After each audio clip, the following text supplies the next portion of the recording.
Sir वर्ष 2023 बीत चुका है। अगर हम पूरे वर्ष की अगर हम बात करें तो अब तक कितना राजस्व टैक्स के माध्यम से वसूला है? अ, अगर हम 31 मार्च तक देखें वर्ष 2023 में 9 महीने में, तो लगभग 41 करोड़ उसी या उससे कुछ ज़्यादा, 41.5 के लगभग इतना वसूली हम लोगों की हाउस टैक्स की मद से हो चुकी है इसमें। क्या तो इसमें कुछ कार्रवाई भी हुई है कि? हाँ, अब जैसे वित्तीय वर्ष का 9 महीने बीत गया है, 3 महीने बचे हैं, जनवरी, फरवरी, मार्च, और इन महीनों में हम लोग अक्टूबर तक हम लोगों ने 10% छूट भी दिया था। तो जो हमारे रूटीन के देने वाले हैं और जो जागरूक करदाता है, उन्होंने अक्टूबर तक उसका फ़ायदा भी उठाया। उसके बाद से ऐसे डिफ़ाल्टर हमारे बचे रह गए हैं जो ना तो अक्टूबर में जमा कराया, ना पिछले सालों का जमा कराया।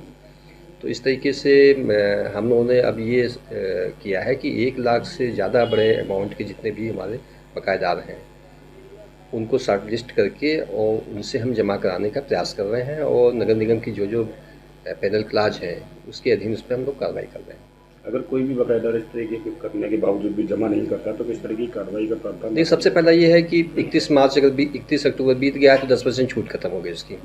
दूसरी, अगर पिछले साल भी उसने नहीं जमा किया है तो उसके ऊपर 12% उसके ऊपर ब्याज लग गया पेनल्टी के रूप में। तीसरी चीज़ ये है कि अगर अब भी नहीं जमा कर रहा है तो फिर हमारे पास नगर निगम में उस पर उसके विरुद्ध मुकदमा दायर करने, उसकी चल संपत्ति अचल संपत्ति उनको अटैच करने का भी अधिकार है। और इस वर्ष 2023 में 9 महीने के अंतराल में कोई सीलिंग की कार्रवाई अभी तक की गई है विभाग द्वारा? हाँ, ये अब पिछले 1 हफ्ते से हम लोगों ने बड़े बकायेदारों 1 लाख से जो बड़े बकायेदार हैं, इनके विरुद्ध हम लोगों ने सीलिंग की कार्रवाइयाँ भी की गई हैं, और कई प्रतिष्ठान जिन्होंने फुल पेमेंट या पार्ट पेमेंट मौके पर कर दिया है, उनको मोहलत दी गई है, और जिन्होंने बिल्कुल भी नहीं किया गया, ऐसे प्रतिष्ठानों को सील भी किया गया है। आगरा शहर में कई बड़ी होटलें हैं। अगर होटलों की बात करी जाए तो वहाँ पे भी टैक्स की वसूली होती है। बिल्कुल होती है। तो कोई इस तरीके का होटल अब संज्ञान में आया हो जिसने अभी तक नहीं किया?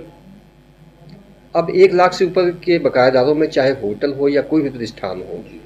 रेजिडेंशियल भी हो सकते हैं, जी। वो जो भी उसमें उस दायरे में आएंगे उस सब पे कार्रवाई। सरकारी कार्यालय भी कुछ आगरा शहर में कई हाँ, अधिकतर हैं, तो बिल्कुल है। उन पे भी किस तरीके का रहता है? बिल्कुल है, सरकारी प्रतिष्ठान हमारे जो है बेसिकली उनका मार्च के महीने में उनके बजट अलॉट होते हैं। जी। हम लोग की तरफ से उनको सभी को डिमांड लेटर भेजा जा चुका है, और ज़्यादातर विभागों ने भी उस लेटर के आधार पे अपने अपने मुख्यालय से डिमांड की मांग की गई है।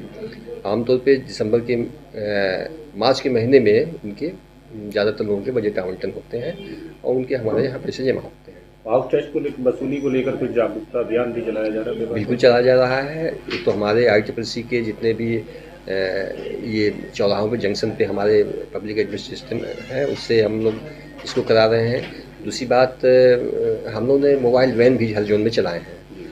तो उसमें हम फ्लैक्स के माध्यम से और पब्लिक एड्रेस सिस्टम के माध्यम से मोहल्लों में जा करके भी जागरूकता कर रहे हैं।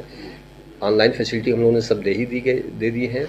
तो अभियान, और हमारे पार्षद महोदय जो हैं, इनके भी माध्यम से हम लोग कैंप लगवाते हैं और लोगों से पैसे जमा करवाते हैं। क्या अपील करना चाहेंगे हमारे चैनल के माध्यम से करदाताओं से? हम तो यही कहना चाहेंगे कि ये संस्था एक तरीके से एक तरीके से डेमोक्रेटिक संस्था ही है और ऑटोनोमस बॉडी है। आपके द्वारा जो हमको टैक्स जमा किए जाते हैं, उसी से ही हम लोग आपकी सेवाओं को डिलीवर करते हैं। हमारा प्रयास रहता है कि अच्छी से अच्छी सेवाएं आपको सर्विसेज दें। आप जितना ज़्यादा सहयोग करेंगे हमारे टैक्स जमा करने में, हमारे सेवाओं की क्वालिटी उतना ही ज़्यादा हम बढ़ा करके आपको उनको देंगे।